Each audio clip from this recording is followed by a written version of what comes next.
Chapter 43. Gods and Munis extol Gajanana. Om Shri Ganeshaya Namaha. Mudgalacharya continued the narration. Lobhasura became calm and Devas and Rishis were relieved and became fearless. They reverentially bowed before their savior, Lord Gajanana. They performed puja of Gajanana with the ordained rituals. Devas and Rishis respectfully bowed to him and together sang his praise.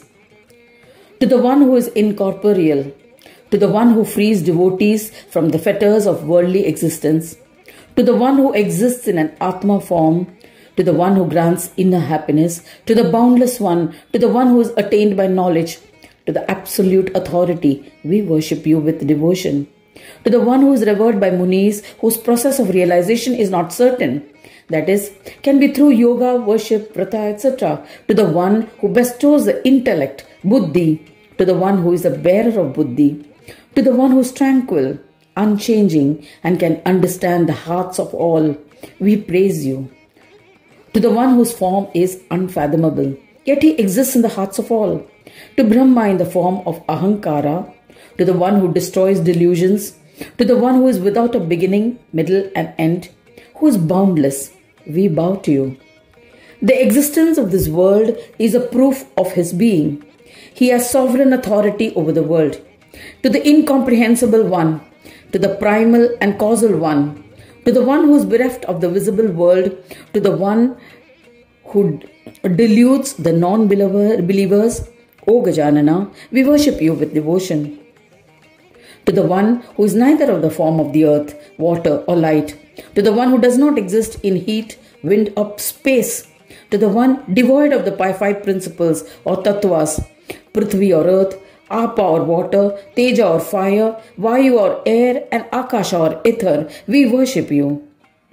To the one who is neither the Vishwa nor the all-encompassing luminosity, to the one who is neither the great intelligence nor the one established in collectiveness, Samashti or Vyashti, to the one without attributes, we worship you, the supreme knowledge Gajanana.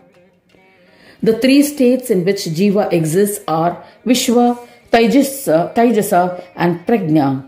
What the gross elements indulge is in Vishwa. Taijasa is the one who creates the universe in the Swapna or dream state and exists in it. The one who takes pleasure in the state of deep sleep is Prajna. He does not exist in gunas. He is not in the Bindu. He is not in the Dehi. He is not endowed with knowledge. The learned say that Dundi is not a Sanyoga form, yet is established in Sanyoga. To such a Gajanana, we bow to you. He has neither come nor gone. How can we describe him as having arrived or departed? Yet his existence in those embodiments which possess authority. It is to this Gajanana that we reverentially salute. O Lord, if you have not created anything, then how can this whole universe exist? Therefore, we intuit that your prowess is incomprehensible. O Lord Gajanana, you bestow great siddhis to the devoted and grant happiness to devotees desirous of it, and bestow liberation from the bondage of worldly existence to selfless devotees. We worship you. To the one who is worshipped by Surendras and by Asuras, to the one who treats both equally, to the one who has infinite vehicles yet uses Mushaka as his vehicle, to that Gajanana we bow in worship. To the one who always bestows happiness and joy, to the one relaxing in the waters of the ocean, living in a sea of sugarcane juice, savoring and destroying both, water representing unhappiness and sugarcane juice representing happiness. Savoring both, he attains an equilibrium state. To that Gajanana we worship.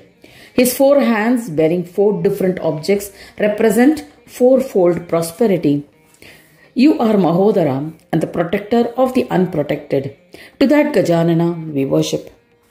To the one who rides an enormous rat, to the one who is the destroyer of ultimate calamities, to the one who is achieved by meditation on the Videha form, to that boundless one, to the one who enchants the illusory and the ones bereft of Maya, we worship you.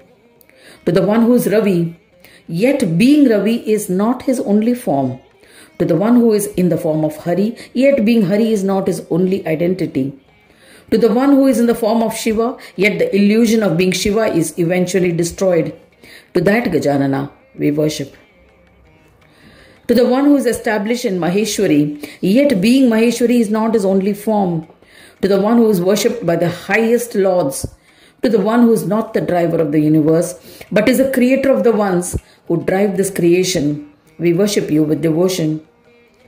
To Gajanana, to the one who is revered by Shiva and other devas, to the one who is venerated by the constellations in the sky, birds, human beings, creepers, trees, animals, and all animate and inanimate creation, and yet the one who exists without them, to that Gajanana we worship.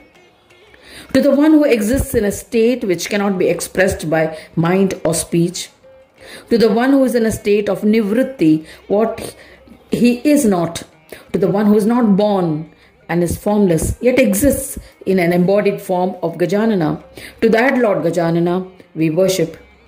O Gajanana, we have been able to extol you, dance in your presence, perform your puja. We have been extremely blessed. You have blessed us by merging us with your form, so that to that Gajanana we worship you. Vedas explain that the word Gaja symbolizes the origin of the universe. You assume the form of Gajanana so that yogis can attain you by observing austerities. To that Lord Gajanana we worship. Puranas, Vedas, Shiva, Vishnu and other gods, including Shuka and other munis, have fallen short in their praise of Ganapati. Then how can we praise you adequately? So we just offer our obeisance. Mudgalacharya said, Devaganas prayed to and sang the praise of Gajanana in this manner. They prostrated to him again and again.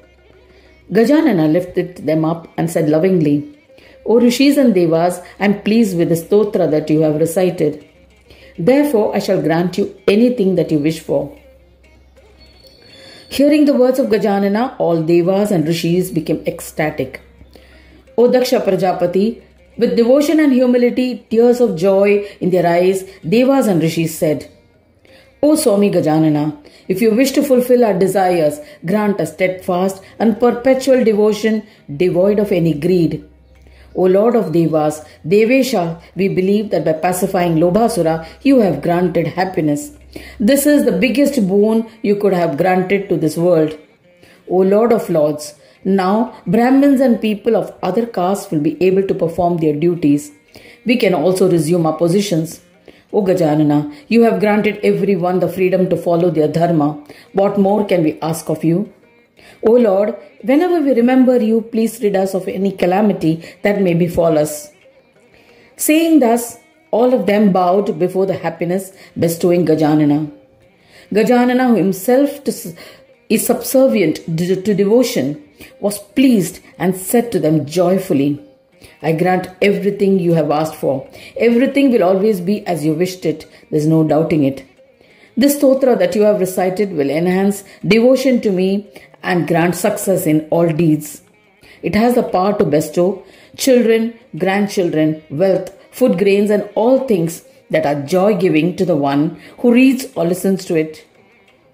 Reading this purifying stotra, ceremonies like Marana, ceremony with the object of destruction of an enemy, and Uchatana, causing a person to quit his occupation by means of incantation, and other black magic will be rendered ineffective.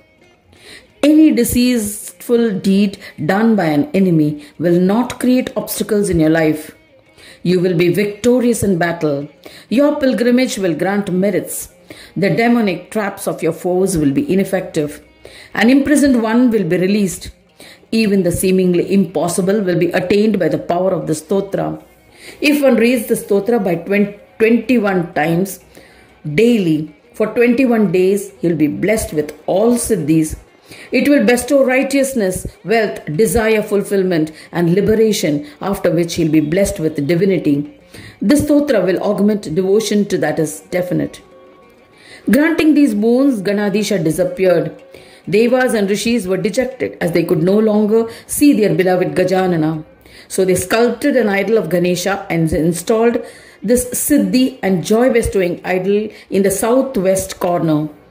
Then Devas and Munis returned to their respective ashramas but also remained in that kshetra in their Amsha form, part of the divine energy because of the powers acquired by true devotion. Thereafter, the people on earth followed their own dharma with devoutness.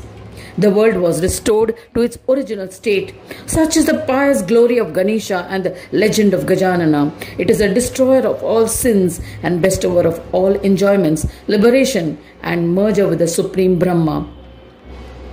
O Daksh Prajapati, anyone who reads or listens to it with faith and devotion will be blessed with fulfillment of all desires. In the end, the devotees will also become united with the divine. Thus ends the 43rd chapter titled Gods and Munis Extol Gajanana in the 4th Khanda of Puran Upanishad, Shrimad Mudgal Puran, describing the legends of Gajanana, dedicated to Sri Gajanana. End of chapter 43.